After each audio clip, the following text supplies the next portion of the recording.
한국에서 느껴지는 외부 기운의 정체와 2026년 일어날 큰 사건을 예언한 무속인 예언. 보여, 명확하게 보여. 2026년 여름, 음력으로 6월에서 7월 사이, 하늘이 갈라지듯 땅이 흔들리듯 이 땅의 모든 사람들이 한순간에 깨어나는 그 순간이 오고 있어. 모든 국민이 동시에 놀라 깨어날 만큼 큰일이지.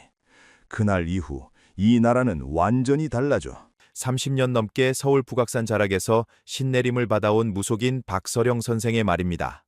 그를 찾는 이들은 재벌가 인사부터 정치인, 일반 서민까지 다양하지만 그는 평소 예언을 공개적으로 말하지 않는 것으로 유명했습니다.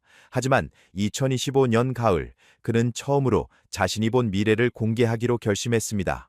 더 이상 숨길 수가 없어. 이번에 하늘이 나에게 보여주는 건 개인의 운명이 아니라 나라 전체의 운명이거든.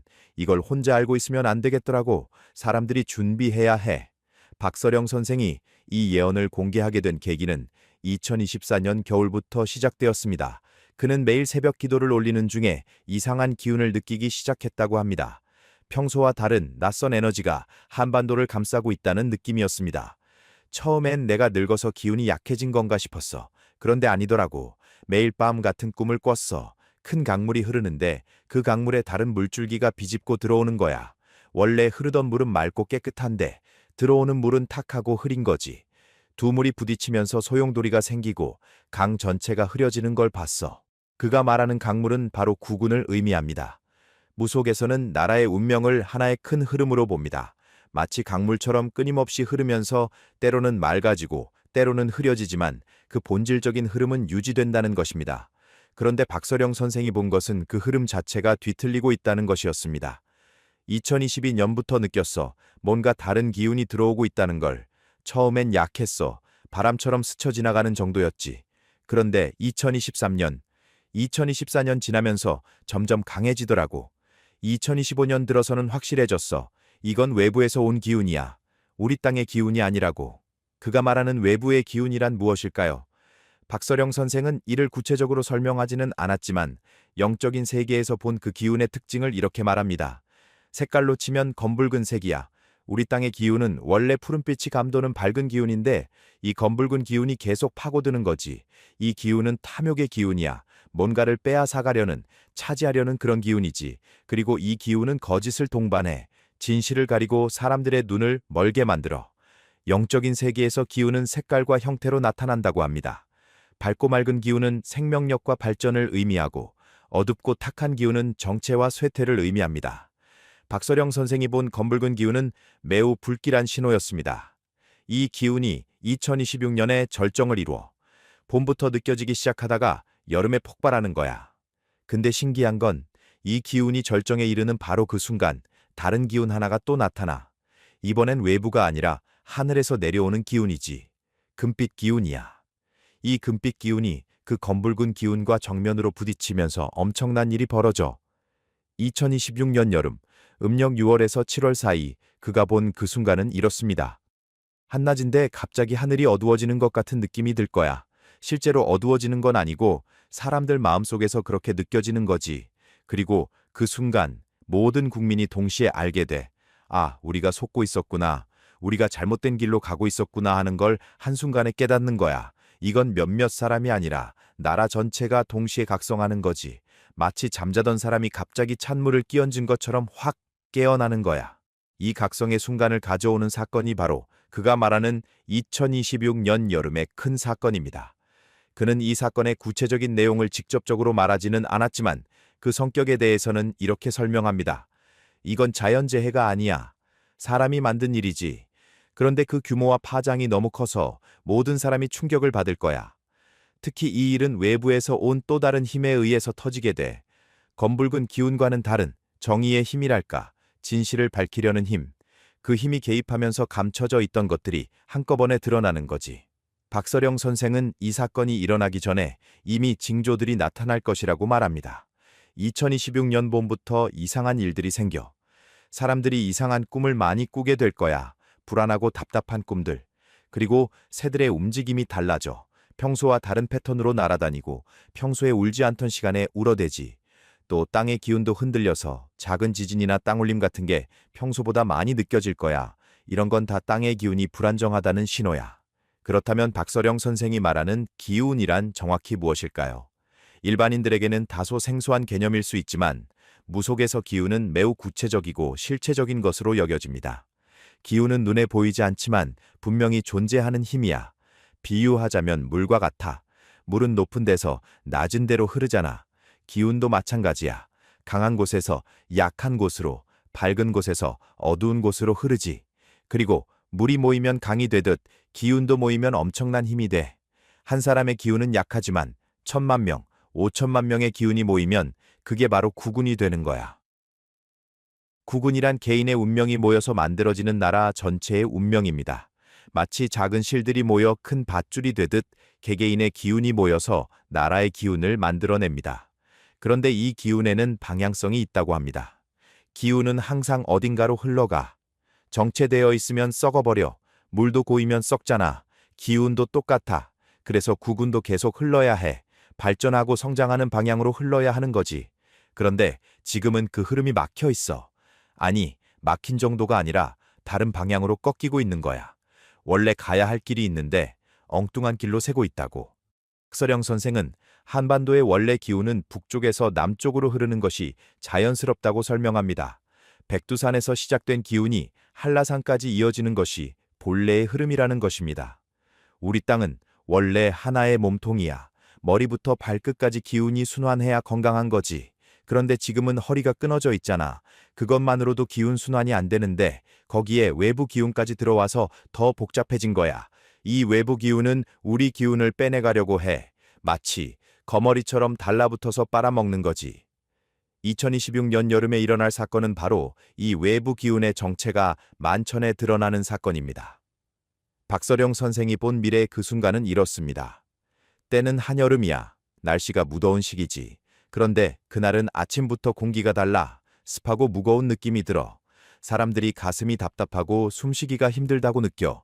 그리고 정오쯤, 정확히는 낮 12시에서 오후 2시 사이 그 소식이 터져 뉴스로 나오는 거야. 처음엔 사람들이 믿지 못해.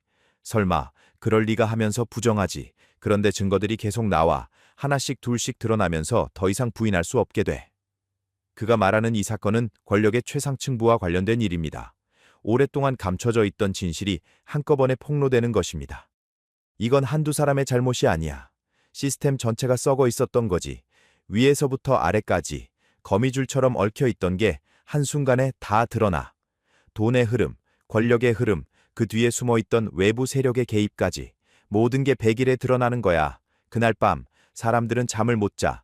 너무 충격적이라서, 믿기지 않아서, 분노해서 잠을 못 이루지. 이 사건을 폭로하는 힘은 외부에서 옵니다. 박서령 선생은 이를 정의의 기운이라고 표현했습니다. 이 세상에는 보이지 않는 균형이 있어. 악이 너무 커지면 반드시 그걸 막으려는 힘이 나타나 하늘이 허락을 안 해. 이번에도 그래. 외부에서 온 검붉은 기운이 너무 커졌어. 이 땅을 거의 다 집어삼킬 정도로 강해졌지. 그러니까 하늘이 개입하는 거야. 다른 곳에서 정의의 힘을 보내서 균형을 맞추려는 거지. 그 힘이 진실을 드러내는 역할을 해.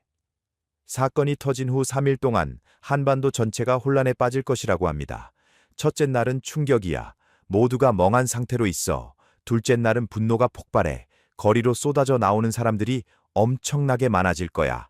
셋째 날부터는 각성이 시작돼. 우리가 뭘 해야 하는가를 고민하기 시작하는 거지. 그리고 이 각성은 전국적으로 퍼져나가. 나이, 지역, 성별 할 것 없이 모든 사람들이 하나의 목소리를 내기 시작해. 박서령 선생은 이 시기에 특별한 자연현상도 나타날 것이라고 예언합니다. 그 3일 동안 하늘에서 이상한 현상이 보여. 구름이 평소와 다른 모양으로 나타나.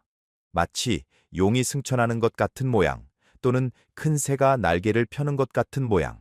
옛날 사람들이 상서로운 구름이라고 했던 그런 모양이야. 이건 하늘이 백성들에게 힘을 주는 신호야. 너희가 옳다, 계속 가거라 하는 하늘의 응원인 거지. 그리고 이 각성의 물결은 단순히 분노로 끝나지 않습니다. 박서령 선생이 본 미래에서 국민들은 매우 조직적이고 평화적으로 움직입니다. 신기한 게 아무도 지휘하지 않는데 모두가 같은 방향으로 움직여. 마치 철사의 떼가 리더 없이도 완벽한 대형을 이루며 날아가듯이. 이게 바로 집단의식의 힘이야. 5천만 명의 의식이 하나로 모이면 그 자체가 엄청난 기운이 되는 거지. 이 기운이 바로 국군을 바로잡는 힘이 돼. 사건 발생 일주일 후부터 본격적인 변화가 시작됩니다. 일주일째 되는 날부터 뭔가가 바뀌기 시작해. 위에 있던 사람들이 하나둘 물러나, 자발적으로 물러나는 사람도 있고 강제로 끌려 내려오는 사람도 있어. 그리고 그 자리에 새로운 사람들이 들어서는데 이 사람들은 기존의 인물들과는 다른 기운을 가진 사람들이야. 깨끗하고 정직한 기운, 백성을 진정으로 생각하는 기운을 가진 사람들이지.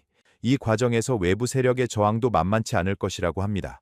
검붉은 기운이 쉽게 물러나지 않아 발악을 해 온갖 방해 공작을 다해 거짓 정보를 퍼뜨리고 사람들을 이간질시키려고 하고 혼란을 가중시키려고 해. 그런데 이미 각성한 국민들은 속지 않아. 눈이 떠졌기 때문에 어떤 게 진실이고 어떤 게 거짓인지 구분할 수 있게 된 거야. 이게 바로 집단 각성의 힘이지.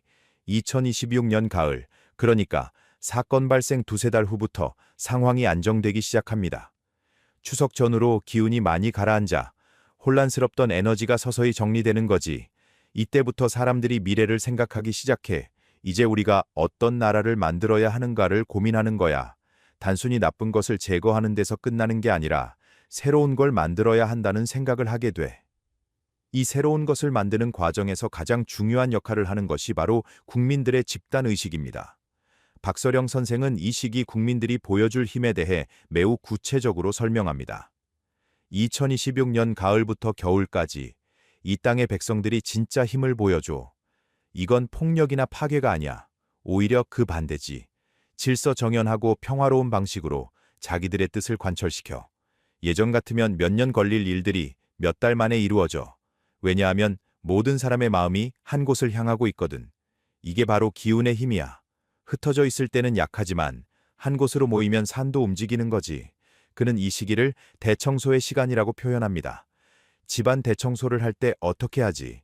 먼저 쓰레기를 다 끄집어내잖아. 숨겨져 있던 것, 구석에 쌓여 있던 것 다 꺼내서 버려. 2026년 하반기가 바로 그 시기야. 썩은 것들이 다 드러나. 사람들이 이것도 있었어, 저것도 있었어 하면서 놀라게 될 거야. 근데 이게 나쁜 일만은 아니야. 썩은 걸 빼내야 새 것이 들어올 자리가 생기거든. 이 과정에서 국민들은 이전에는 경험하지 못했던 단결력을 보여줍니다. 신기한 게 뭐냐면 평소에는 서로 싸우던 사람들도 이 시기만큼은 손을 잡아. 보수니 진보니 영남이니 호남이니 그런 구분이 다 무의미해져. 왜냐하면 모두가 같은 피해자라는 걸 깨달았거든. 우리 모두가 속고 있었다는 걸 알게 된 거지. 이 깨달음이 사람들을 하나로 묶어 마치 한 몸처럼 움직이게 만들어. 박서령 선생이 본 미래에서 이러한 한반도의 변화는 단순히 이 땅에만 국한되지 않습니다. 세계 곳곳에서 비슷한 움직임이 일어나기 시작합니다. 한반도에서 일어난 이 일이 파문을 일으켜 물에 돌을 던지면 파문이 퍼져나가잖아. 그것처럼 이 기운이 바다 건너로 퍼져나가는 거야. 서쪽 대륙의 큰 나라, 동쪽 섬나라, 남쪽의 여러 나라들, 심지어 서양의 여러 지역까지 다들 한반도를 주목해. 저 작은 나라에서 어떻게 저런 일이 가능했지 하면서 놀라워하는 거야. 그는 특히 해외 언론들이 이 사건을 집중적으로 다룰 것이라고 예언합니다. 외국 기자들이 몰려와 취재하고 보도하고 난리가 나지. 처음에는 단순히 신기한 사건으로 보도해. 그런데 점점 깊이 파고들수록 이게 단순한 정치적 변화가 아니라는 걸 알게 돼. 영적인 차원의 변화, 의식의 변화라는 걸 깨닫는 거야. 그래서 각국의 사람들이 관심을 갖기 시작해. 우리도 저렇게 할 수 있지 않을까 하는 생각을 하게 되는 거지. 2026년 말부터 2027년 초 세계 곳곳에서 비슷한 움직임들이 나타나기 시작합니다. 한반도가 시작점이 된 거야. 마치 불씨처럼. 이 불씨가 여기저기로 튀어서 다른 곳에서도 불길이 일어나는 거지. 물론 각 나라마다 상황은 다르겠지만 공통점은 있어. 백성들이 깨어난다는 것, 더 이상 속지 않겠다는 것, 스스로 주인이 되겠다는 것. 이런 의식의 변화가 전 세계적으로 일어나. 이러한 현상을 박서령 선생은 영적인 관점에서 해석합니다. 이건 우연이 아니야. 지금 지구 전체의 기운이 바뀌고 있어. 오랫동안 어둠의 기운이 강했거든. 탐욕, 거짓, 착취, 이런 어두운 기운들이 세상을 지배했지. 그런데 이제 그 시대가 끝나가는 거야. 새로운 시대가 오는 거지. 빛의 시대, 진실의 시대, 사랑의 시대. 2026년은 그 전환점이 되는 해야. 그리고 한반도가 그 전환의 중심에 서게 돼. 여기서 박서령 선생은 중요한 영적 깨달음을 전합니다. 사람들은 보통 위기를 두려워해, 변화를 무서워하지. 그런데 영적인 관점에서 보면 위기는 기회야. 고통은 성장의 밑거름이고, 우리가 2026년 여름에 겪을 그 충격, 그 혼란, 그게 사실은 축복인 거야. 왜냐하면 그 고통을 통해서 우리가 진짜로 깨어날 수 있거든. 편안하고 안락할 때는 사람이 변하지 않아. 고통이 있어야 각성이 일어나는 거지. 그는 이를 나무에 비유합니다. 나무가 크게 자라려면 가지치기를 해야 해. 아픈 과정이지만 그래야 더 튼튼하게 자라거든. 한반도도 마찬가지야. 2026년의 그 사건은 가지치기와 같아. 썩은 가지를 잘라내는 거지. 그래야 새 가지가 돋아나고 더 크게 성장할 수 있어. 그리고 이 과정을 겪은 우리는 예전의 우리가 아니야. 완전히 다른 차원으로 올라서게 되는 거지. 2027년 들어서면서 한반도의 기후는 완전히 안정됩니다. 2027년 봄, 정확히는 입춘 지나고 나서부터 기운이 확 바뀌어. 검붉었던 기운은 완전히 사라지고 맑고 푸른 기운이 다시 흐르기 시작해. 이건 내가 영적으로 본 거야. 하늘에서 내려다보면 한반도 전체가 푸른 빛으로 빛나는 거지. 마치 새벽녘 바다처럼 청명하고 깨끗한 기운이야. 이 시기부터 구구는 상승세를 타기 시작합니다. 2027년은 회복과 상승의 해야. 모든 게 빠르게 좋아져. 경제도 살아나고 사람들 마음도 밝아지고 희망이 생기기 시작해. 2026년에 뿌린 씨앗들이 싹을 틔우는 시기지. 그리고 이 상승세는 계속 이어져. 2028년, 2029년 쭉 올라가. 마치 용이 승천하듯이 기운이 위로 치솟는 거야. 박서령 선생은 2027년을 재건의 해라고 명명합니다. 모든 것을 다시 짓는 거야. 법, 제도, 시스템, 의식 다 새로 만들어. 물론 하루아침에 되는 건 아니지. 그런데 방향이 명확해. 모두가 같은 방향을 보고 있으니까 일이 빠르게 진행돼. 2027년 한 해 동안 이루어질 변화들을 보면 사람들이 놀랄 거야. 벌써 이렇게까지 하면서. 특히 이 시기에는 젊은 세대들이 주도적인 역할을 합니다. 신기한 건 2027년부터 젊은 사람들이 전면에 나서기 시작한다는 거야. 20대, 30대들이 중요한 위치에 올라가. 이전 같으면 상상도 못할 일이지. 그런데 이 젊은이들이 능력도 있고 의식도 깨어 있어. 기성세대보다 훨씬 더 깨끗하고 투명하게 일을 처리해. 그래서 사람들이 믿고 맡기는 거지. 2027년 후반으로 갈수록 더욱 놀라운 변화들이 나타나기 시작합니다. 가을쯤 되면 진짜 신기한 일들이 벌어져. 오랫동안 풀리지 않던 문제들이 술술 풀리기 시작해. 마치 엉킨 실타래가 한순간에 풀리듯이. 이게 바로 기운이 순조롭게 흐를 때 일어나는 일이야. 막혀있던 게 뚫리면 모든 게 자연스럽게 흘러가거든. 이렇게 모든 것이 순조롭게 흘러가는 2027년, 박서령 선생이 본 미래에는 한 명의 특별한 인물이 등장합니다. 2027년 중반쯤, 정확히는 여름에서 가을로 넘어가는 시기에 한 사람이 떠오르기 시작해. 이 사람은 갑자기 나타나는 게 아니야. 원래부터 있었던 사람이지. 그런데 지금까지는 사람들이 몰랐어. 주목받지 못했던 거야. 근데 2027년이 되면서 이 사람의 기운이 드러나기 시작하는 거지. 마치 구름 뒤에 숨어있던 태양이 모습을 드러내듯이. 박서령 선생은 이 인물의 특징을 매우 구체적으로 설명합니다. 이 사람은 나이가 많지 않아. 40대에서 50대 사이. 그런데 영혼은 늙었어. 아니, 늙었다기보다는 오래된 영혼이야. 여러 번 윤회를 거친 깨달음이 많은 영혼이지. 겉모습은 평범해. 화려하지 않고 소박해. 그런데 눈빛이 달라. 맑고 깊은 눈빛. 그 눈을 보면 사람들이 아, 이 사람은 다르구나 하는 걸 느껴. 이 인물의 가장 큰 특징은 권력욕이 없다는 것입니다. 보통 높은 자리에 오르려는 사람들은 욕심이 있어. 권력에 대한 욕심, 명예에 대한 욕심. 그런데 이 사람은 그런 게 전혀 없어. 오히려 그런 자리를 피하려고 했지. 본인은 조용히 살고 싶었던 거야. 그런데 하늘이 가만 안 둬. 시대가 이 사람을 필요로 하는 거지. 그래서 어쩔 수 없이 앞으로 나서게 돼. 박서령 선생이 본 이 인물의 기운은 매우 특별합니다.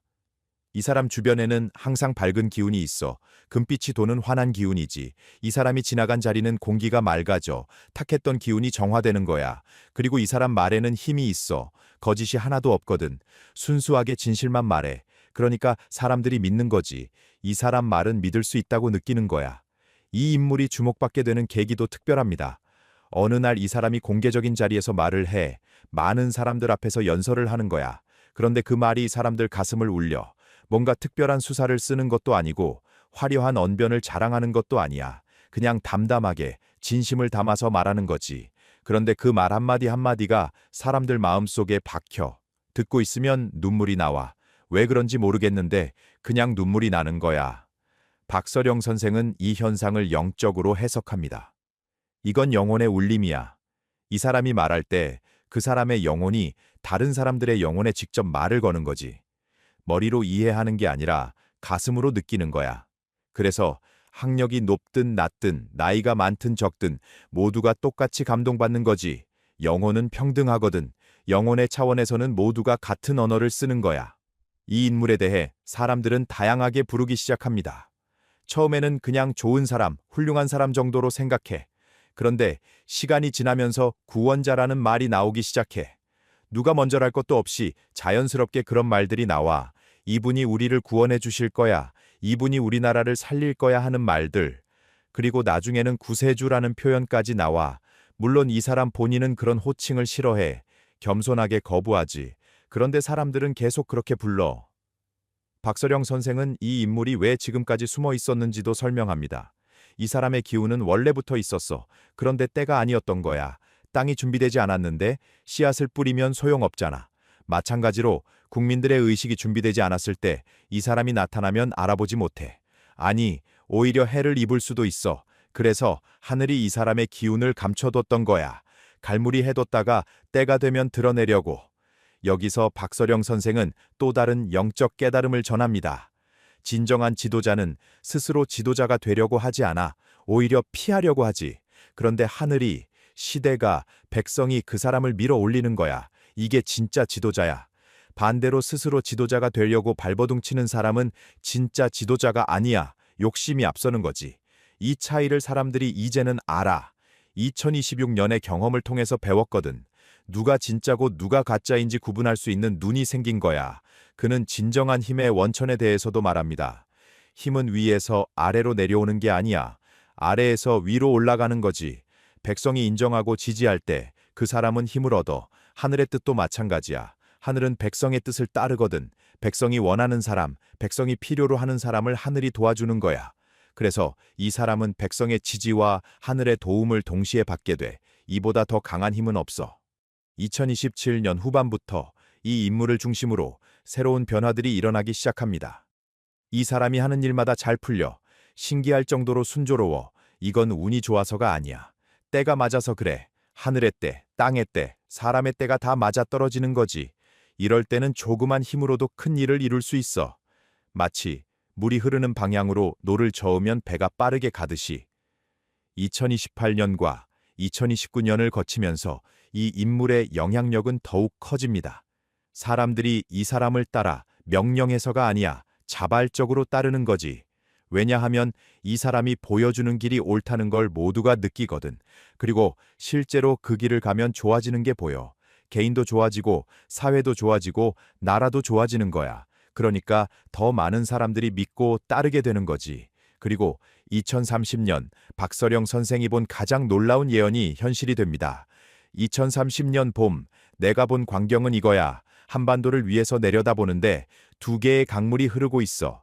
하나는 북쪽에서 남쪽으로, 하나는 남쪽에서 북쪽으로. 두 물줄기가 점점 가까워지더니 어느 순간 합쳐지는 거야. 합쳐지면서 엄청난 기운이 폭발해. 금빛 빗줄기가 하늘로 솟구쳐 올라가. 이건 통일이야. 남과 북이 하나가 되는 순간이지. 박서령 선생은 이 통일이 어떻게 이루어지는지 설명합니다. 이건 전쟁으로 이루어지는 통일이 아니야. 흡수 통일도 아니고 자연스러운 합의야. 서로가 서로를 필요로 하게 되는 거지. 북쪽도 변해. 2026년 이후 한반도에서 일어난 일들을 보면서 북쪽 사람들도 깨어나기 시작해. 물론 시간은 좀 걸리지. 그런데 2028년, 2029년 거치면서 북쪽 내부에서도 변화가 일어나. 그리고 2030년 드디어 두 개의 흐름이 하나가 되는 거야. 이 통일은 단순히 정치적 통합을 넘어서는 의미를 갖습니다. 2030년의 통일은 땅의 통일이기도 하지만 기운의 통일이야. 백두산에서 시작된 기운이 한라산까지 막힘없이 흐르게 되는 거지. 이렇게 되면 한반도 전체가 하나의 생명체처럼 살아 숨쉬게 돼. 머리부터 발끝까지 혈액이 순환하듯이 기운이 순환하는 거야. 이때부터 진짜 국운 상승이 시작돼. 지금까지의 상승은 준비 단계였어. 2030년 이후의 상승은 차원이 달라. 박서령 선생은 통일 이후의 한반도 모습을 이렇게 그립니다. 통일되고 나서 3년, 그러니까 2033년쯤 되면 이 땅이 완전히 달라져 있을 거야. 경제적으로도 엄청나게 발전하고, 문화적으로도 꽃을 피우고, 영적으로는 세계의 중심이 되지. 많은 나라 사람들이 한반도를 배우러 와. 어떻게 그런 기적 같은 일이 가능했느냐고 물으러 오는 거야. 그때 우리가 보여줄 건 물질적인 성공이 아니야. 정신적, 영적 성숙이지. 이게 진짜 모범이 되는 거야. 그는 이 모든 예언을 전하면서 국민들에게 당부의 말을 남깁니다. 지금 듣고 있는 사람들 잘 들어. 미래는 정해진 게 아니야. 내가 본 건 가능성이야. 가장 높은 확률의 미래지. 그런데 이게 현실이 되려면 너희들의 노력이 필요해. 2026년 여름, 그 순간이 왔을 때 각성해야 돼. 깨어나야 하는 거야. 그리고 함께 힘을 모아야 해. 혼자서는 못 바꿔. 모두가 함께 해야 바뀌는 거지. 박서령 선생의 마지막 영적 깨달음은 이것입니다. 운명과 자유의지, 이 둘은 함께 작용해. 큰 흐름은 하늘이 정하지만 그 흐름 안에서 어떻게 움직이느냐는 우리가 정하는 거야. 예언은 경고이자 희망이야. 이런 일이 일어날 수 있으니 준비해라. 그리고 이렇게 좋은 미래가 올 수 있으니 희망을 가져라. 이 두 가지를 동시에 말하는 게 예언이지. 그러니 두려워만 하지 말고 또 너무 안일하게 생각하지도 말고 적절한 긴장감을 가지고 준비하는 거야. 그는 특히 마음가짐에 대해 강조합니다. 제일 중요한 건 마음이야. 깨끗한 마음, 정직한 마음, 이웃을 생각하는 마음. 이런 마음들이 모이면 그게 바로 국운을 바꾸는 힘이 돼. 반대로 탐욕, 거짓, 미움, 이런 것들이 모이면 나라가 망하는 거고. 그러니까 각자가 자기 마음을 잘 다스려야 해. 나 하나쯤이야 하는 생각을 버려. 한 사람 한 사람이 다 중요해. 모두가 모여서 이 나라를 만드는 거거든. 2025년 늦가을 박서령 선생은 이 예언을 공개하면서 조심스러운 태도를 보였습니다. 그는 자신의 말이 혹시 사람들에게 불필요한 불안을 줄까 염려했지만 동시에 준비할 기회를 주고 싶었다고 합니다. 나도 이 말을 할까 말까 많이 고민했어. 그런데 하늘이 자꾸 보여주더라고. 매일 밤 같은 꿈을 꾸게 하고 기도할 때마다 같은 계시를 주고 사람들에게 알려라, 준비시켜라 하는 메시지를 계속 주는 거야. 그래서 용기 내서 말하는 거지. 믿든 안 믿든 각자 판단할 일이야. 근데 혹시라도 2026년 여름에 정말 그런 일이 벌어지면 그때 이 말을 기억하고 올바르게 행동하길 바라. 박서령 선생의 예언은 단순한 미래 예측이 아닙니다. 그것은 한 나라의 운명에 대한 영적 통찰이자 국민들에게 보내는 희망의 메시지입니다. 2026년부터 2030년까지 그가 본 한반도의 미래는 고난과 극복, 그리고 새로운 도약의 서사로 가득합니다. 이 예언이 얼마나 정확하게 실현될지는 시간이 지나봐야 알 수 있습니다. 하지만 그의 말 속에 담긴 핵심 메시지만큼은 분명합니다. 국민 한 사람 한 사람의 각성과 단합이야말로 국운을 바꾸는 가장 강력한 힘이라는 것입니다. 오늘 영상이 도움이 되셨다면 좋아요를 눌러주시면 영상 제작에 큰 힘이 됩니다. 서로에게 응원의 댓글도 남겨주시면 감사하겠습니다. 시청해주셔서 감사합니다. 아즈텍 신화 속 여섯 번째 태양이 한국이라는 중남미 예언가의 예언. 다섯 번째 태양 올린 토나티유가 마지막 흔들림을 시작했어. 땅이 움직이고 거짓 신들이 무너지고 사람들이 길을 잃었을 때 동쪽 바다 너머 오랫동안 둘로 찢어진 반도를 봤어. 그곳에서 깃털뱀 케찰코아틀이 손가락으로 가리키는 한 사람이 보였어. 30대 후반 평범한 얼굴의 남자야. 그는 왕관도 쓰지 않고 신의 이름도 부르지 않아. 그로 인해 여섯 번째 태양이 떠오르기 시작할 거야. 2032년 새로운 시대가 한국에서 시작돼.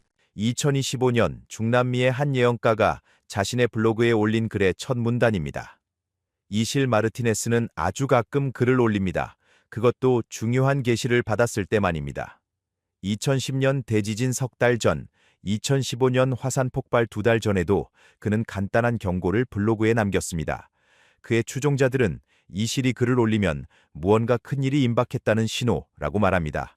그런 그가 2025년에 올린 글은 유독 길었습니다. 그리고 놀랍게도 그 글의 상당 부분이 한국, 그가 동쪽 바다 너머 반도라고 부르는 땅에 할애되어 있었습니다. 당시에는 몇몇 관심 있는 사람들만 읽고 지나갔던 이 예언이 지금 전 세계적으로 화제가 되는 이유는 명확합니다. 그가 예측했던 2026년의 징후들이 하나둘 현실이 되고 있기 때문입니다.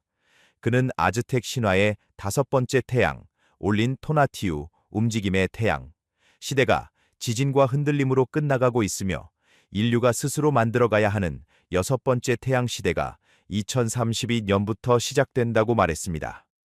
고대 예언에는 깃털뱀 신 케찰코아틀이 동쪽에서 돌아온다는 이야기가 있는데 이 실은 그 신이 가리키는 곳이 바로 한반도라고 해석했습니다. 그리고 그곳에서 한 명의 평범한 사람이 불가능해 보이던 변화의 시작점이 될 것이라고 예언했습니다. 예언가 이실 마르티네스는 누구인가? 이실 마르티네스는 중남미 원주민 혈통의 영적 지도자입니다. 그는 1978년 멕시코 오악사카 지역에서 태어나 할머니로부터 고대 문명의 지혜를 전수받았습니다. 2010년 대지진, 2015년 화산 폭발 시기를 미리 경고했던 것으로 알려져 있습니다. 그는 현재 고향 마을에서 영적 상담과 치유 활동을 하며 조용히 살고 있으며 가끔 자신의 블로그에 받은 계시를 기록합니다. 5번째 태양, 움직임의 시대. 그의 예언을 이해하려면 먼저 아즈텍 신화의 세계관을 알아야 합니다. 고대 아즈텍인들은 세상이 5개의 시대를 거친다고 믿었습니다. 각 시대는 하나의 태양으로 상징되며 각각의 태양은 특정한 방식으로 끝을 맞이합니다. 첫 번째 태양은 제규어에게 먹혔고, 두 번째는 거센 바람에 날아갔으며, 세 번째는 불비에 타버렸고, 네 번째는 대홍수에 잠겼습니다. 우리는 지금 5번째 태양 시대에 살고 있습니다. 이 시대의 이름은 올린 토나티우, 즉 움직임의 태양입니다. 이 시대는 지진과 흔들림으로 끝날 것이라 예언되었습니다. 여기서 흔들림은 땅이 흔들리는 것만을 의미하지 않습니다. 사회 구조, 경제 시스템, 사람들의 믿음까지 모든 것이 흔들린다는 뜻입니다. 아즈텍인들의 시간 개념은 직선이 아닌 순환입니다. 끝은 곧 새로운 시작이며 죽음은 재탄생의 전제 조건입니다. 이실 마르티네스의 예언 역시 이러한 순환적 관점에서 나옵니다. 그는 종말을 말하는 것이 아니라 전환을 말하고 있습니다. 2026년 땅이 말하기 시작한다. 2026년 봄부터 환태평양 지역을 따라 대지의 움직임이 잦아질 거야. 지구 자체가 깨어나는 과정이지. 이 실은 2026년을 흔들림의 시작이라고 명명했습니다. 그에 따르면 이 해부터 환태평양 화산대를 따라 전례 없는 지진 활동이 증가합니다. 불의 고리라 불리는 이 지역은 지구 전체의 지진의 90%가 발생하는 곳입니다. 동아시아, 동남아시아, 오세아니아, 서부 아메리카 대륙이 모두 포함됩니다. 사람들은 처음엔 그냥 우연이라고 생각할 거야. 지진이 몇 번 더 일어났다고 해서 세상이 끝나는 건 아니니까. 하지만 2027년이 되면 패턴을 알아차리기 시작하지. 이게 우연이 아니라 무언가 더 큰 변화의 신호라는 걸. 그는 구체적인 장소나 규모를 명시하지는 않았습니다. 다만 2026년부터 2027년까지 2년 동안 태평양 연안 국가들이 대지의 언어를 듣게 될 것이라고 표현했습니다. 이 표현이 의미하는 바는 명확합니다. 자연재해가 증가하면서 사람들이 자연에 대한 경외심을 되찾게 된다는 것입니다. 현대인들은 땅을 그냥 밟고 다니는 바닥쯤으로 여겨 콘크리트 아래 묻힌 흙을 잊어버렸지. 하지만 땅은 살아있어. 2026년 땅이 말을 걸기 시작하면 사람들은 다시 귀를 열게 될 거야. 2028년 거짓 신들이 무너지다. 2028년에는 사람들이 신처럼 섬기던 것들이 제 모습을 드러낼 거야. 금융 시스템, 거대 기업들, 끝없는 성장이라는 신화. 이것들이 실은 모래 위에 세워진 신전이었다는 게 밝혀지지. 이실 마르티네스는 2028년을 거짓 신들의 몰락이라고 불렀습니다. 그의 표현에 따르면 현대 문명은 여러 개의 거짓 신을 만들어 숭배해왔습니다. 끝없는 경제 성장, 기술 만능주의, 효율성 지상주의가 그것입니다. 2028년 이 거짓 신들이 하나씩 재단에서 떨어져 내립니다. 주식 시장이 흔들리고 사람들이 믿었던 안전자산이 안전하지 않다는 게 드러나 이건 2008년이나 이전의 경제 위기들과는 다른 종류야. 그때는 시스템 안에서의 문제였지만 2028년은 시스템 자체에 대한 의문이 터져 나오는 거야. 그는 구체적인 경제 지표나 붕괴 시점을 제시하지 않았습니다. 하지만 2028년 한 해 동안 전 세계적으로 경제 시스템에 대한 근본적인 회의가 확산될 것이라고 했습니다. 특히 청년 세대가 이 변화의 중심에 선다고 강조했습니다. 젊은 사람들이 먼저 알아차려 우리가 왜 이렇게 살아야 하지? 라는 질문을 던지기 시작하는 거야. 부모 세대가 당연하게 여겼던 것들, 좋은 대학 나와서 좋은 직장 들어가고 집 사고 결혼하고 이 공식이 더 이상 작동하지 않는다는 걸 체감하게 돼. 2028년부터 2029년까지 한국의 균열. 이실의 예언 중 한국과 관련된 부분은 특히 구체적입니다. 그는 2028년부터 2029년까지를 한국의 균열의 시대라고 명명했습니다. 반도의 남쪽 빠르게 달려온 나라가 있어. 폐허에서 반세기 만에 세계 10위권 경제로 올라선 곳이지. 그런데 2028년 이 나라의 사람들이 집단적으로 멈춰 서게 돼. 우리 어디로 가고 있는 거지? 라는 질문 앞에서 말이야. 그에 따르면 한국 사회의 극단적인 경쟁 구조가 2028년에 임계점에 도달합니다. 청소년기부터 시작되는 입시 경쟁, 취업 전쟁, 결혼과 출산의 포기, 노년의 빈곤까지 이어지는 이 구조가 더 이상 지속 불가능하다는 것이 명백해진다는 것입니다. 2028년 여름 한국 전역에서 번아웃의 파도가 밀려와 이건 개인의 문제가 아니라 사회 전체의 문제라는 게 드러나지. 젊은이들이 쓰러지고 중년들이 무너지고 노인들이 절망해. 그제야 사람들이 깨닫게 돼. 아, 우리가 뭔가 잘못된 길을 걸어왔구나. 이 실은 이를 아즈텍 신화의 피의 제물 개념으로 설명했습니다. 고대 아즈텍에서는 신에게 인간의 심장을 바쳤습니다. 현대 한국은 경제성장이라는 신에게 청년들의 삶을 바쳐왔다는 것이 그의 해석입니다. 보이지 않는 재단이 있어 거기에 매일 수많은 젊은이들이 올라가 그들의 꿈, 건강, 행복이 제물로 바쳐지지. 2029년 사람들이 이 재단의 존재를 똑똑히 보게 될 거야. 그리고 거부하기 시작해. 그는 2029년을 한국의 대각성의 해라고 표현했습니다.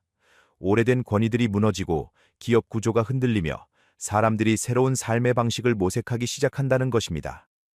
이건 파괴처럼 보이겠지만 실은 정화야. 썩은 것이 떨어져 나가야 새 것이 자랄 수 있어. 한국 사람들은 이미 여러 번 이 과정을 겪었잖아. 전쟁 후에도 1997년 위기 때도 그때마다 다시 일어섰지. 2029년도 마찬가지야. 무너지는 것처럼 보이지만 실은 다시 태어나는 거야. 2030년 지구의 눈물. 2030년이 되면 기후가 인간에게 최후 통첩을 보내. 더 이상 경고가 아니야. 이제 행동할 시간도 얼마 남지 않았다는 걸 모두가 체감하게 되지. 이 실은 2030년을 텔루르의 눈물이라고 불렀습니다. 텔루르는 라틴어로 지구를 의미합니다. 그에 따르면 2030년은 기후 위기가 더 이상 미래의 문제가 아니라 현재의 생존 문제가 되는 해입니다. 여름이 더 길어지고 겨울이 더 짧아져. 비가 올 곳엔 비가 안 오고 오지 말아야 할 곳에 폭우가 쏟아지지. 농사를 짓던 사람들이 당황해. 조상 대대로 내려온 농사력이 더 이상 맞지 않거든. 그는 2030년을 기점으로 인류가 두 갈래 길 앞에 선다고 말합니다.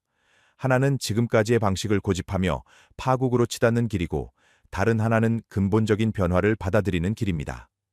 선택의 시간이 와 더 빨리, 더 많이, 더 크게라는 주문에서 벗어날 수 있느냐 없느냐. 지구는 이미 신호를 보내고 있어. 2030년에는 그 신호가 너무 커서 외면할 수 없게 되지. 흥미로운 점은 그가 이 위기 속에서도 희망의 싹을 본다는 것입니다. 특히 환태평양 지역의 젊은 세대가 변화의 주역이 될 것이라고 예측했습니다. 위기가 클수록 각성도 커. 2030년 젊은이들이 진짜로 움직이기 시작해. 이건 시위나 구호가 아니야. 삶의 방식 자체를 바꾸는 거지. 덜 소비하고 더 나누고 자연과 다시 연결되는 삶 말이야. 깃털뱀의 귀환, 동쪽을 가리키다. 위기의 시대에는 언제나 구원자에 대한 갈망이 생겨납니다. 아즈텍 신화에도 그러한 예언이 있습니다. 바로 케찰코아틀, 깃털뱀 신의 귀환입니다. 케찰코아틀은 아즈텍 신화에서 가장 중요한 신 중 하나입니다. 깃털은 하늘을, 뱀은 땅을 상징합니다. 즉, 하늘과 땅을 잇는 존재, 영적인 것과 물질적인 것을 통합하는 존재입니다. 전설에 따르면 케찰코아틀은 동쪽 바다로 떠나며 언젠가 돌아오겠다고 약속했습니다. 이실 마르티네스는 이 신화를 독특하게 해석합니다. 케찰코아틀의 귀환은 한 명의 신이 오는 게 아니야. 의식의 변화를 말하는 거지. 사람들이 다시 하늘과 땅을 함께 보게 되는 것, 영과 물질의 균형을 되찾는 것, 그게 신의 귀환이야. 그런데 그의 환시에는 흥미로운 부분이 있습니다. 그는 케찰코아틀이 가리키는 방향을 봤다고 합니다.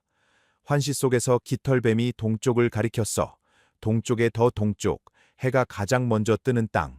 오랫동안 둘로 나뉘어 고통받은 반도, 그곳에서 새로운 시대의 문이 열리기 시작한다고. 2030년부터 2032년까지 반도의 변화. 2030년부터 반도에서 묘한 일이 벌어져 남과 북을 가르던 선이 흐릿해지기 시작하는 거야. 이건 국경선이 바뀐다는 얘기가 아니야. 사람들의 마음속에서 먼저 변화가 일어나는 거지. 이 실은 2030년을 한국의 국운이 전환되는 시점으로 봤습니다. 2028년부터 2029년까지의 사회적 균열과 각성을 거친 후 한국 사회가 완전히 새로운 단계로 접어든다는 것입니다. 남쪽 사람들이 북쪽을 보는 시선이 달라져 두려움이나 적대감이 아니라 연민과 이해로 바뀌지. 동시에 북쪽에서도 변화가 감지돼 단단하게 닫혀있던 문에 작은 틈이 생기는 거야. 그는 2031년을 특히 중요한 해로 지목했습니다. 2031년 반도에서 한 인물이 주목받기 시작해. 이 사람은 정치인도 아니고 종교 지도자도 아니야. 그냥 평범한 사람인데 이상하게도 사람들이 이 사람의 말에 귀를 기울이게 돼. 이 실이 본 이 인물은 30대 후반에서 40대 초반의 남성입니다. 남쪽에서 태어났지만 북쪽과 연결된 뭔가를 가지고 있다고 합니다. 가족력일 수도 있고 개인적 경험일 수도 있습니다. 이 사람은 이야기하지. 우리는 원래 하나였다. 다시 하나가 될 수 있다. 천천히, 조급해하지 말고. 이런 메시지를 전해 이 말이 사람들 마음을 움직인다는 거야. 이 실은 이 인물을 다리를 놓는 사람이라고 표현했습니다. 남과 북 사이에, 세대와 세대 사이에, 이념과 이념 사이에 다리를 놓는 역할을 한다는 것입니다. 훗날 사람들이 이 사람을 뭐라고 부를지는 모르겠어. 구원자, 중재자, 성우자. 어떤 이름이 붙든 중요한 건 이 사람이 새로운 시대의 문을 여는 열쇠 역할을 한다는 거야. 2032년이 되면 이 사람을 중심으로 남북을 잇는 새로운 움직임이 시작돼. 새로운 리더십의 탄생. 2032년 반도에서 세계가 주목하는 일이 벌어져. 이건 조약이나 합의문 같은 게 아니야. 훨씬 더 근본적인 변화지. 사람들의 의식이 통합되기 시작하는 거야. 이 실에 따르면 2032년 한국은 세계의 새로운 모델을 제시합니다. 그것은 분열을 극복하는 방법, 상처를 치유하는 방법, 대립을 화해로 바꾸는 방법입니다. 세계가 한국을 보게 될 거야. 어떻게 저렇게 오랫동안 갈라져 있던 나라가 하나가 될 수 있지. 물론 2032년에 모든 게 해결되는 건 아니야. 시작일 뿐이지. 하지만 그 시작이 너무나 분명해서 되돌릴 수 없는 흐름이 만들어져.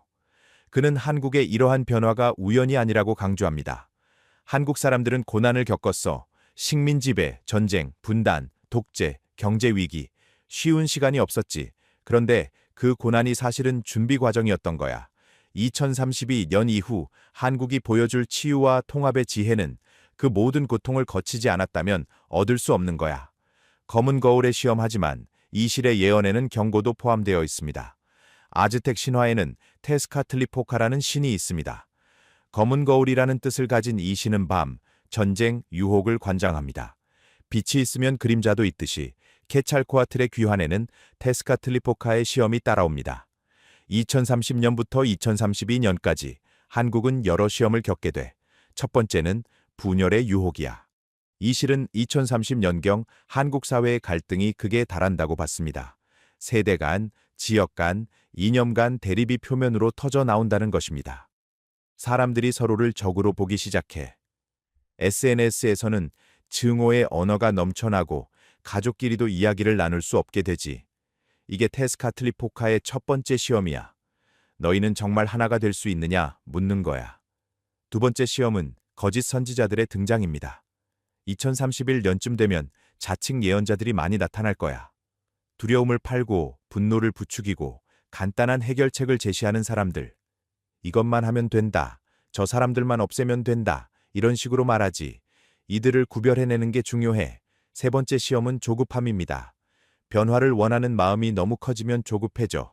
빨리 결과를 보고 싶어서 과정을 건너뛰려고 하지. 하지만 진짜 변화는 천천히 온다는 걸 기억해야 해. 씨앗이 땅 속에서 뿌리를 내리는 시간이 필요한 것처럼 2032년 이후 여섯 번째 태양의 여명, 시험을 통과한 자들에게 새로운 시대가 열려. 2032년은 끝이 아니라 시작이야. 다섯 번째 태양이 지고 여섯 번째 태양이 떠오르는 거지.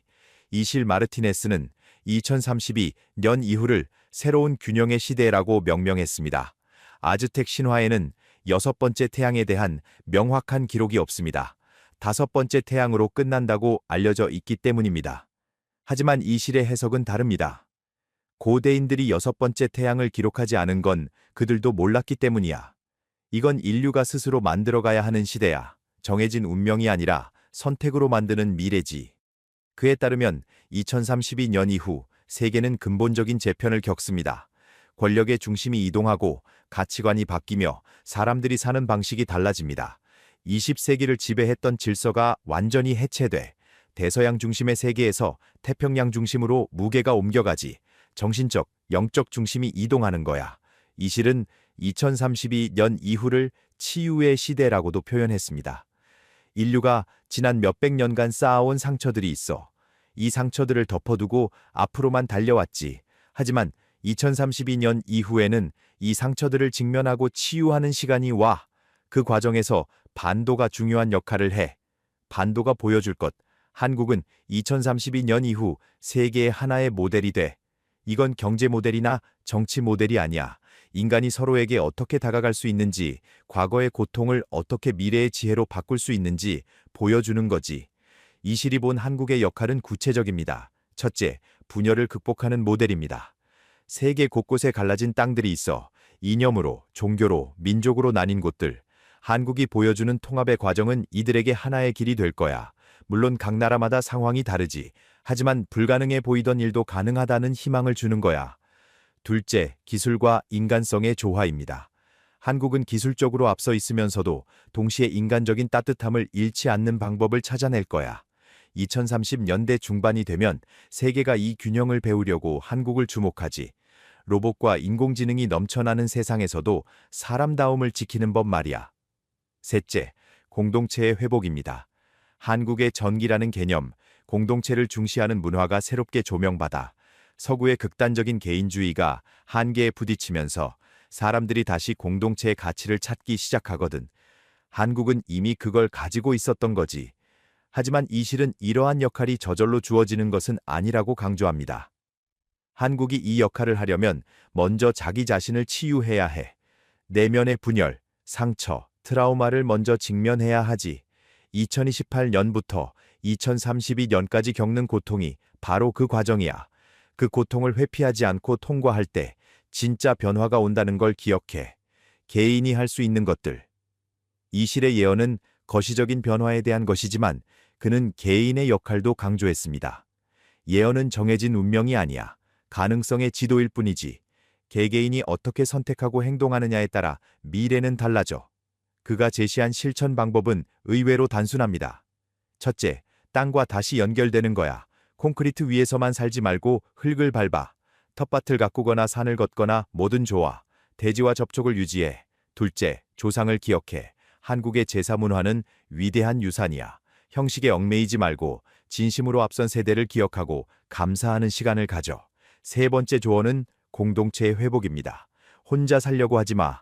이웃과 대화하고 어려운 사람을 돕고 함께 밥 먹고 그런 작은 것들이 중요해. 대단한 일을 할 필요 없어. 그냥 서로에게 친절하면 돼. 네 번째는 내면의 공간을 만드는 것입니다. 너무 바쁘게 살지 마. 하루에 10분이라도 조용히 앉아서 숨 쉬는 시간을 가져. 명상이라고 거창하게 부를 것도 없어.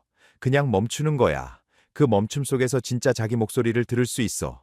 다섯 번째는 두려움을 넘어서는 것입니다. 앞으로 몇 년간 두려운 일들이 많이 일어날 거야. 지진, 경제 위기, 사회 혼란. 하지만 두려움에 사로잡히면 안 돼. 두려움은 테스카틀리포카가 주는 거울이야. 그 거울에 비친 너 자신을 똑바로 보되 거기에 갇히지는 마. 글을 마치며 이실 마르티네스가 2025년 1월 15일에 올린 이 블로그 글은 처음에는 주목받지 못했습니다. 몇몇 관심 있는 사람들이 읽고 공유했을 뿐입니다. 하지만 2026년 들어 그가 말한 징후들이 하나씩 나타나기 시작하면서 사람들은 이 글을 다시 찾게 되었습니다. 예언이 적중했느냐 아니냐를 따지는 것은 중요하지 않을 수 있습니다. 더 중요한 것은 이 예언이 던지는 질문들입니다. 우리는 어디로 가고 있는가? 지금의 삶의 방식이 지속 가능한가? 우리가 진정으로 원하는 미래는 무엇인가? 이 실은 글의 마지막 부분에서 이렇게 썼습니다. 나는 미래를 확정하려고 이 글을 쓰는 게 아니야. 가능성을 보여주려는 거지. 여러분이 어떻게 선택하느냐에 따라 이 예언은 현실이 될 수도 있고 아닐 수도 있어. 그게 바로 인간의 자유의지야. 그는 특히 한국에 대해 이렇게 덧붙였습니다. 반도의 사람들에게 말하고 싶어. 너희는 지금까지 많은 고통을 겪었어. 하지만 그 고통이 헛되지 않을 거야. 2032년이 되면 알게 될 거야. 모든 고통에는 의미가 있었다는 걸. 너희는 세계의 치유의 길을 보여줄 사람들이야. 준비하고 있어. 아즈텍 신화에서 각 태양의 시대는 신들의 희생으로 시작됩니다. 5번째 태양이 떠오르기 위해 신들은 스스로를 불 속에 던졌습니다. 6번째 태양은 어떻게 시작될까요? 이 실의 대답은 명확합니다. 6번째 태양은 인간의 선택으로 떠오를 거야. 희생이 아니라 각성으로, 두려움이 아니라 사랑으로. 그 첫 빛이 동쪽 바다 너머 반도에서 시작될 거야. 2026년, 우리는 그 변화의 시작점에 서 있습니다. 오늘의 예언이 도움이 되셨다면 좋아요를 눌러주시면 감사하겠습니다. 오늘도 시청해주셔서 감사합니다.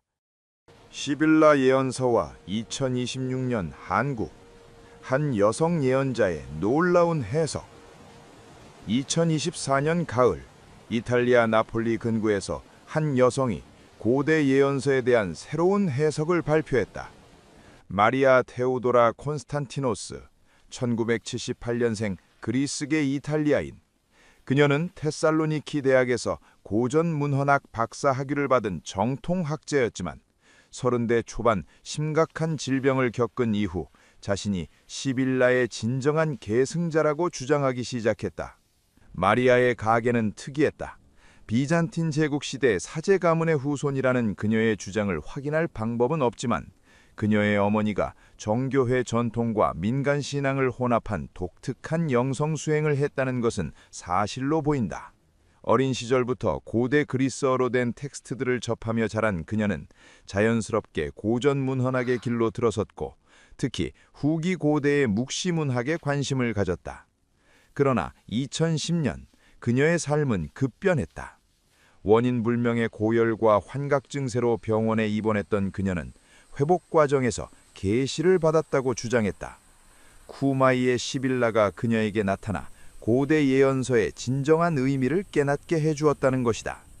가족들은 걱정했고 학계 동료들은 거리를 두기 시작했다.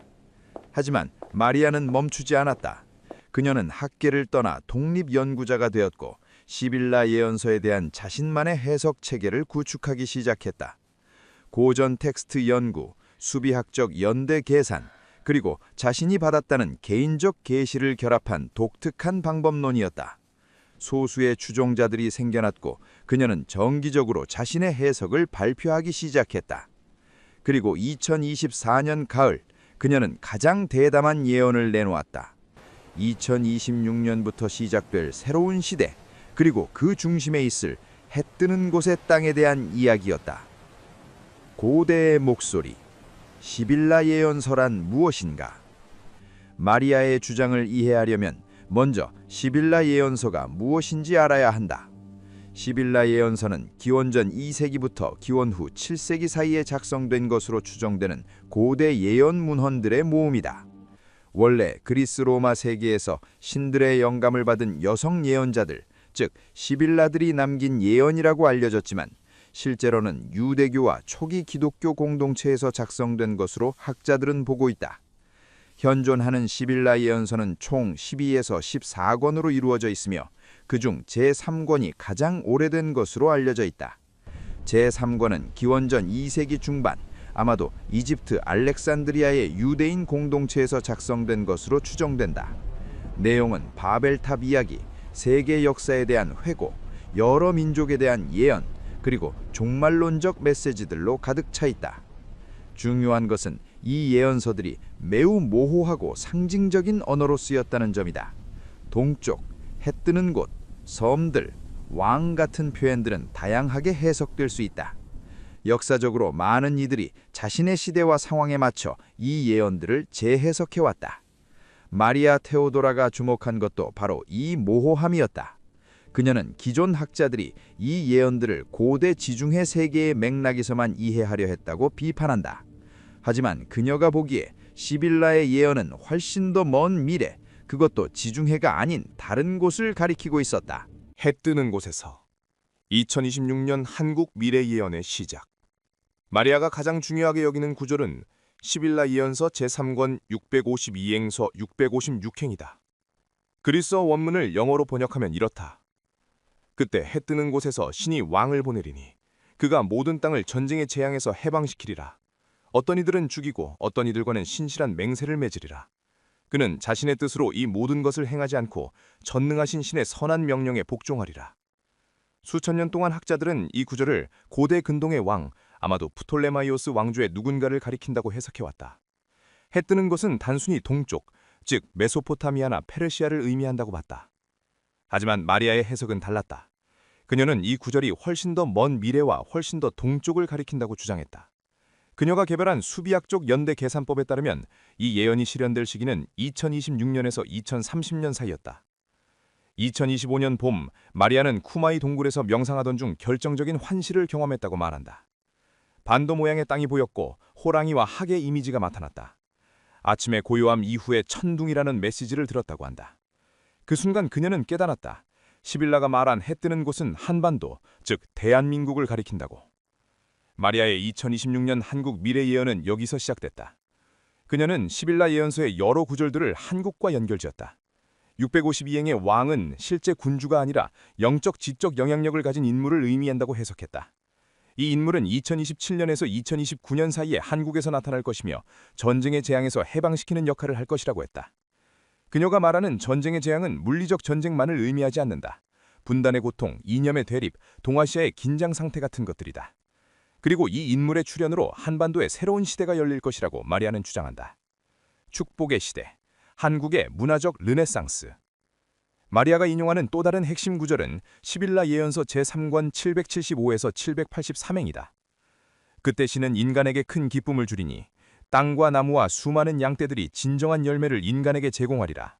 포도주, 달콤한 헌, 흰 우유, 그리고 인간에게 가장 좋은 것인 밀을. 이 구절은 전통적으로 종말 이후의 낙원이나 메시아 시대의 풍요를 묘사한 것으로 해석되어 왔다. 하지만 마리아는 이것을 문자 그대로의 농업적 풍요가 아니라 문화적 정신적 풍요로 읽은다. 그녀의 2026년 한국 미래 예언에서 이 부분은 특히 흥미롭다. 마리아는 한국이 2020년대 후반부터 전례 없는 문화적 르네상스를 경험할 것이라고 말한다.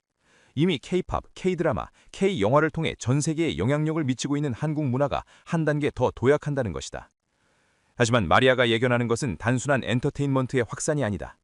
그녀는 한국에서 고대의 지혜와 새로운 기술의 조화라는 독특한 철학적 운동이 일어날 것이라고 본다. 서구의 기술 문명과 동양의 정신적 전통이 만나는 지점, 그것이 바로 한국이라는 것이다. 두 문화 사이에서 태어난 자라는 표현을 마리아는 자주 사용한다. 이것은 개인을 지칭할 수도 있지만 한국이라는 나라 자체를 의미할 수도 있다. 급속한 산업화를 이루면서도 전통을 잃지 않았고 서구 문화를 받아들이면서도 정체성을 유지한 한국의 독특한 위치를 가리킨다는 해석이다. 마리아는 시빌라 예언서의 포도주, 헌, 우유, 밀을 각각 상징적으로 해석한다. 포도주는 기쁨과 축제, 즉 문화예술의 융성을, 헌은 달콤함과 치유, 즉 정신적 위안을, 우유는 영양과 성장, 즉 교육과 지식의 확산을, 밀은 생명의 양식, 즉 새로운 사상과 철학의 탄생을 의미한다고 본다. 격변이 전의 징후, 2026년부터 시작될 변화. 하지만 마리아의 2026년 한국 미래 예언이 장밋빛 미래만을 그리는 것은 아니다. 시빌라 예언서 제3권 795에서 800행을 보면 전능하신 신의 분노의 원인을 주의하라. 모든 인간에게 재앙의 절정이 다가올 때 그들은 정복당하고 두려운 심판을 만나리라. 왕이 왕을 붙잡고 그의 땅을 빼앗으며 민족들이 민족들에게 파멸을 가져오고 군주들이 부족들을 약탈하리라.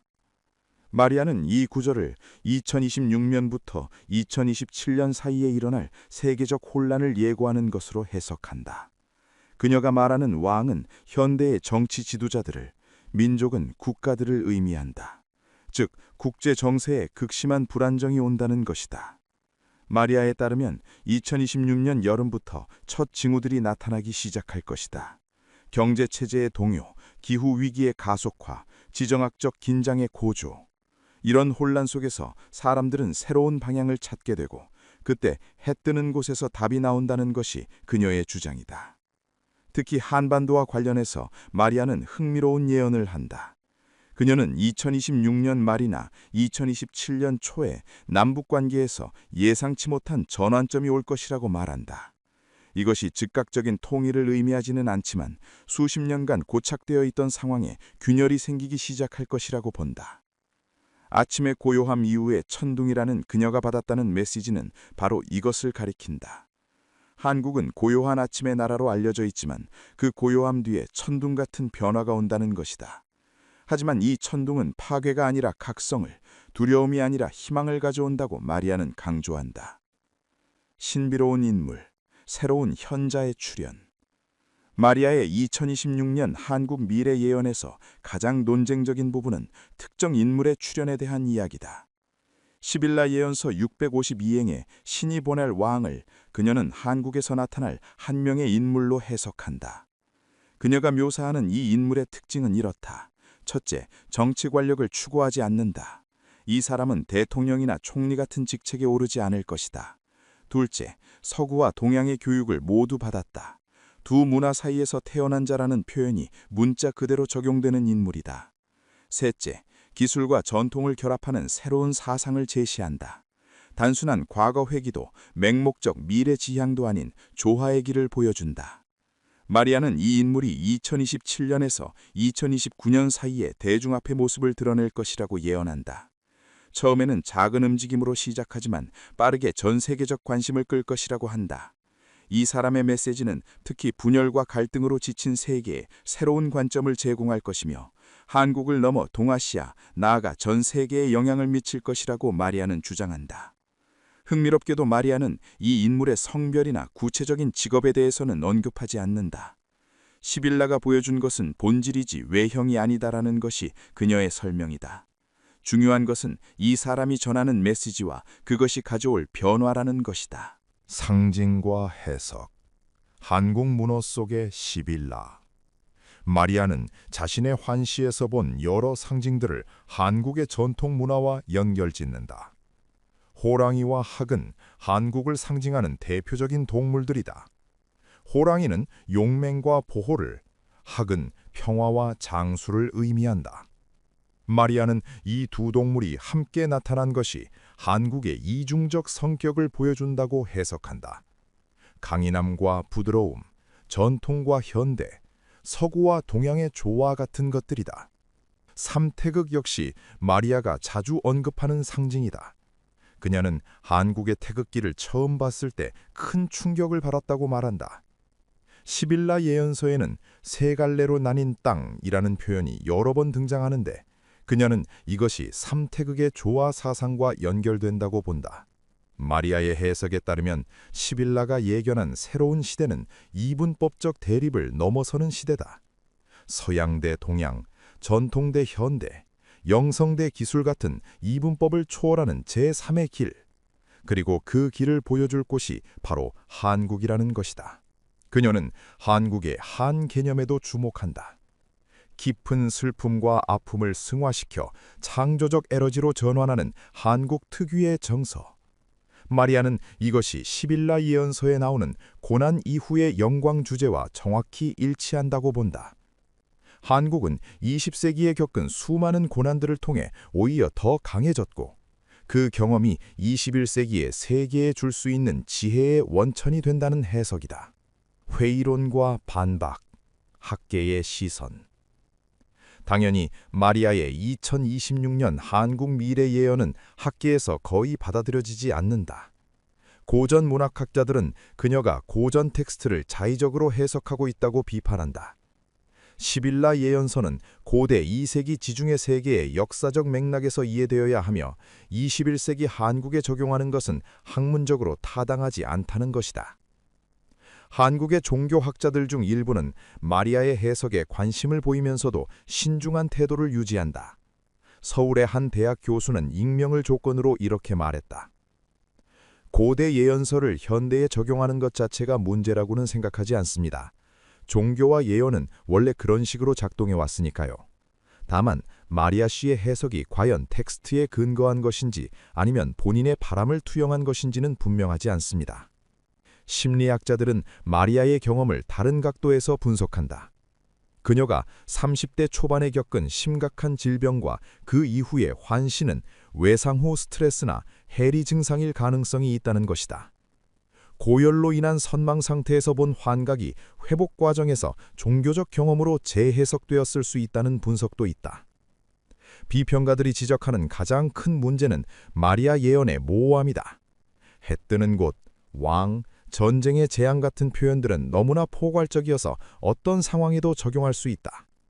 2026년에서 2030년이라는 시기도 충분히 넓어서 그 사이에 일어나는 어떤 사건이든 예언의 실현으로 주장할 수 있다. 또한 한국의 부상하는 국제적 영향력을 단순히 이용했다는 비판도 있다.